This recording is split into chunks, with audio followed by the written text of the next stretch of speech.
Hi, welcome back to Christine's Home Affairs. Today I am spending the entire day in the kitchen making bread rolls, dog food and a chocolate keto brownie cake. It'll only take half an hour in the oven, about 10 minutes of prep time. So it's a really quick one to make when you don't have enough time to make something and you've got people coming over.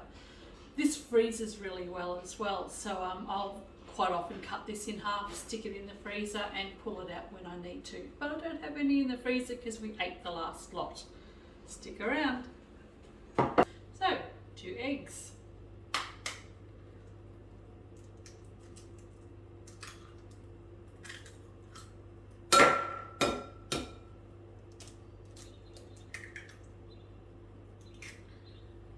We need half a cup of sweetener. Now I vary my sweeteners. At the moment I'm using xylitol, so all I want is a half a cup of sweetener.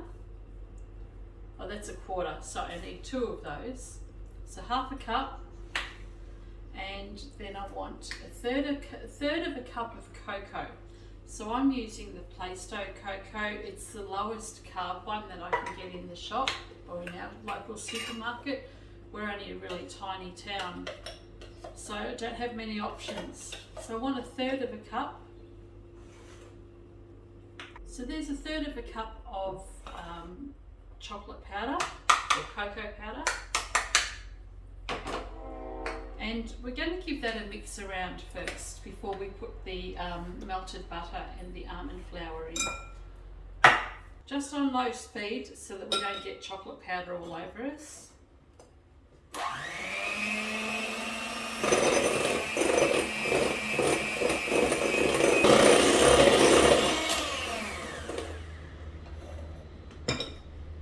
Now what we want is a quarter of a teaspoon of baking powder. It doesn't really matter which order you put these ingredients in. So a quarter of a teaspoon of baking powder, a teaspoon of vanilla,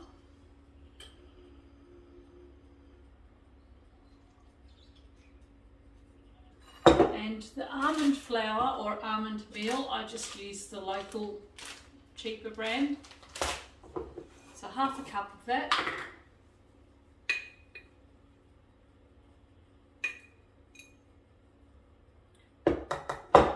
And you can add your melted butter. So melted butter is half a cup or about 120 grams. And just pour that in.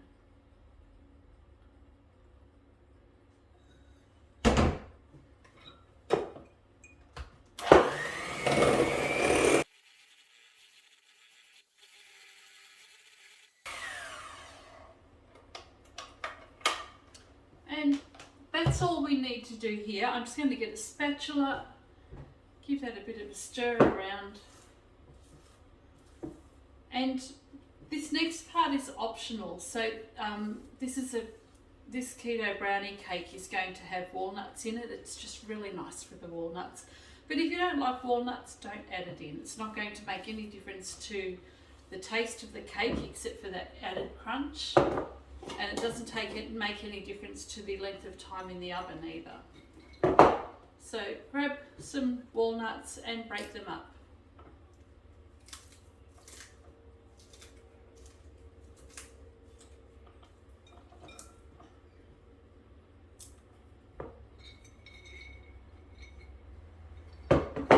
So a couple of handfuls.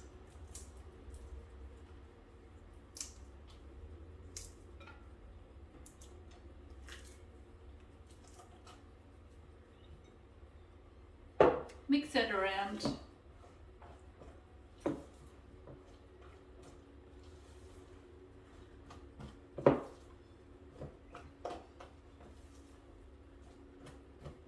And this is ready to go into the oven.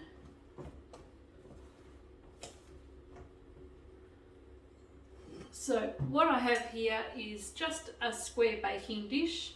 I've sprayed it with an olive oil spray, put my baking sheet down, given that a bit of a light spray as well, and this is ready to be poured in. So there's really no effort involved in this cake at all.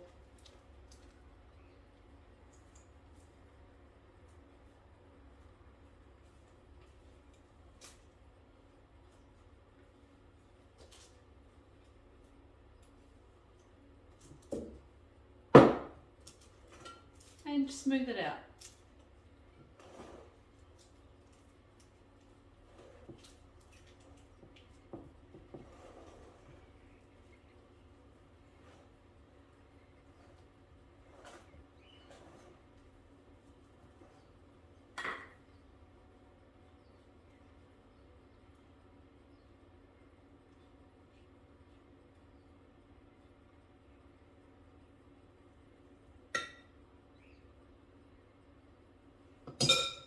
And pop it into the oven. So this only needs half an hour in the oven on 175 degrees Celsius, which is 350 Fahrenheit. I've got a little chart on my fridge. So 350 Fahrenheit, 175 degrees Celsius, half an hour. It's normally Chris's job to lick the bowl and the beaters, but since he's off at work, I get to do the job today. Best part. Rightio, the cake's all done. So you know that it's done when you actually stick a skewer or a fork in and it comes out clean. Okay, so the skewer's clean and the cake is done. I've let this cool down out of the oven for about 10 minutes or so. It's still warm on the bottom, but you do just want to let it cool down in the pan for a little bit. Just grab a knife, separate the edges, and then you can turn it out onto a wire rack to cool completely. And just peel the paper off. I love warm cake, but this isn't one that I actually do love when it's warm, so I'm happy to wait until it cools down before I actually have any. So it smells beautiful. Oh, just divine. Anyway, I'll let this cool down and be able to have a slice later on. We're actually getting some visitors come over this afternoon, so I've just made the cake specially for that, and we'll have that with a cuppa later. Hope you've enjoyed this video and the cake. If you'd like me to do anything else, let me know. Leave a comment down below, let me know what you think. If there's anything else you want me to do. Catch you next time.